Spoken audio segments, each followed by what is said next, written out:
Hey, I'm on that ass, boy. Poor Diddy. I'm on that ass, boy. Fight back! Fight back! Help me! I will slap the fuck out of you. As soon as I saw this diabolical combo, I had to load up the mic. I knew what time it was. Disrespect has many forms, but this is one of the worst forms I've ever seen in my life. I don't want to waste a single second. Let's get right into it. And also, the Japanese government might be after me from how I found this footage. But hey. So I will be covering both fights, but I'm going to start with Naoya versus Choso because that's diabolical. So we start off at the Zenin headquarters, and we see Naoya walking. And I'm not going to lie, side note, I personally think Naoya is kind of tough. I think the curse technique him and Nabito have is tough, and he has hands. But I know there's going to be guys in the comments. He's a misogynist. I'll be honest, bro, just relax, because we have a whole masochist demon of 4 arms blowing up city blocks. We got a psychotic man-child turning people into this, and we got a deadbeat father who was a mercenary. You'll get girls in the comments of a Maito video talking about some he's kinda, but niggas draw the line at a misogynist. After Nabito got literally cooked by Jogo, there needs to be a new head of the Zenin clan. So they're all discussing. So it's between Naoya and these 2 bums. I forgot all their names, I'll be honest. So it obviously goes to Naoya, but there's one circumstance. If Gojo is packed up or sealed, then the head of the Zenin clan is Megumi Fushiguro, and Naoya isn't going.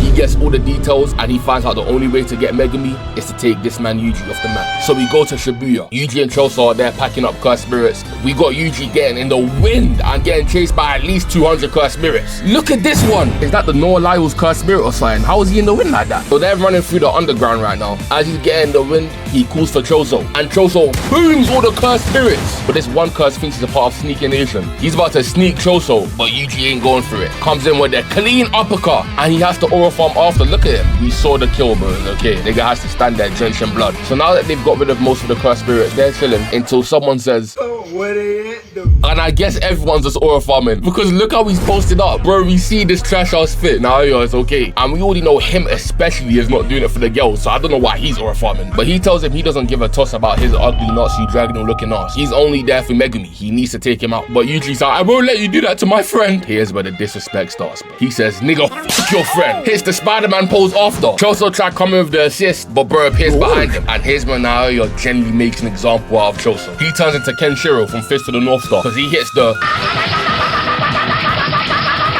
steps on his foot and starts continuously backhanding him while pushing back his hair like Disney Channel Zac Efron. Who does he think he is? This might be the most cleanest but disrespectful thing I've seen in my lifetime, bro. This is absurdity. But Choso catches the last one and throws his own right, but that gets weaved in a back heel. But Yuji does the worst assist I've ever seen in my life. Instead of throwing a right hook, he decides to throw a rock. He must think he's Killer Croc. I threw a rock at him. Whoa! Listen, hey, don't hate the player, man, hate the game. But Naoya weaves that as well. Backflips over both of them. So at that moment, Naoya decides he's about to speed it up a bit. As he says that, everyone freezes in their boots. They feel an ominous presence. And Yuji describes it as like Gojo, but way more creepy. That I won't lie, that's a crazy aura lob right there. Yuji turns around, and it's the GOAT Yuta Kosu. I think this man Yuta might have pull-ups on 5-star ranking. He always does a clean pull-up for some reason. He lands and decides he has to destroy half the terrain while doing so. So as Naoya and Yuta are talking, Yuji and Choso devise a plan to get away. So Choso gets ready, he beams them, and Yuji gets in the wind. But Yuta's right behind him, don't get it twisted. So we're gonna get back to them 2 later. Right now, it's about these 2. When we go back to Naoya versus Choso, all we see is straight evisceration. Choso's getting his booty cheeks taken unconsensual. Naoya zooms in, sends him onto the wall, and he gut checks this man at least 50 times. Hooks back the left and sparks this nigga's jaw. Weaves the bang and sends him into the wall again. He starts barraging him whilst laughing in his face, bro. And the combo gets so bad, we just start seeing projections of hits. He sends him into another wall, then grabs him, and he starts doing my job. He freeze framed him. That's supposed to be me. Breaks the freeze frame himself, and that sends Choso right through the pillar. Moreover, Naoya vanishes, and you would have thought he was playing Sonic Generations by the way he's moving. Damn!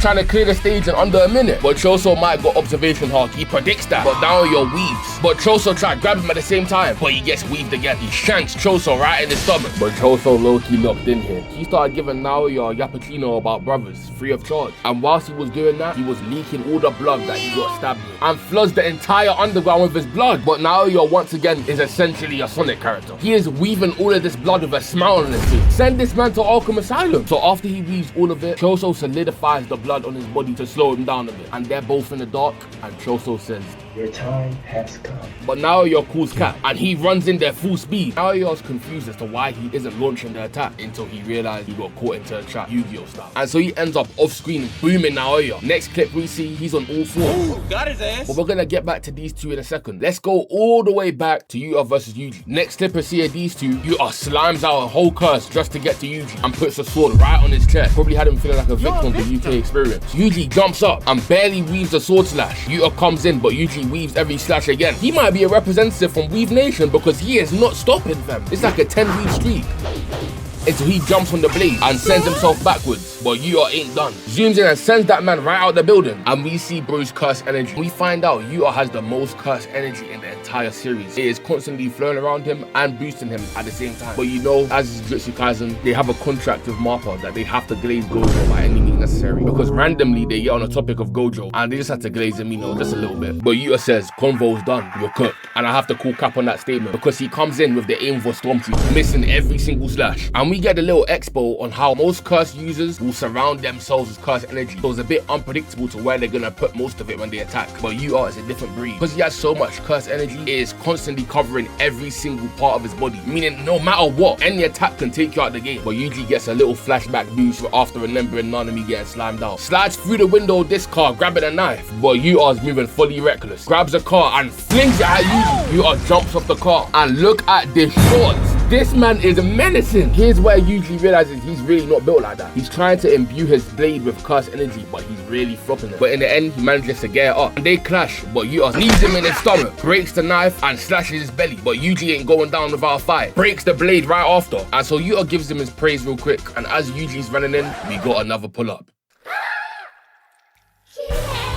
I'll be honest, hearing this might be the most terrifying thing if I was in Yuji's position. I got this ugly ass ghost freak Ben 10 alien looking ass cursed spirit behind me. Oh hell no! Hugging me as well, saying, what are you guys doing? And Yuta endorses it, I don't know why. He starts talking about some, yeah, we're just playing Rika, hold him for me please. So you already know Yuji's cooked. He's not going anywhere. Yuta walks up, stabs him right in his chest. So to go back to Choso versus Naoya, Choso's about to finish the job until he starts hearing footsteps. Turns around and gets chin checked by Yuta. This man's been getting chin checked all day. And so with that, Choso and Yuji have been dealt with.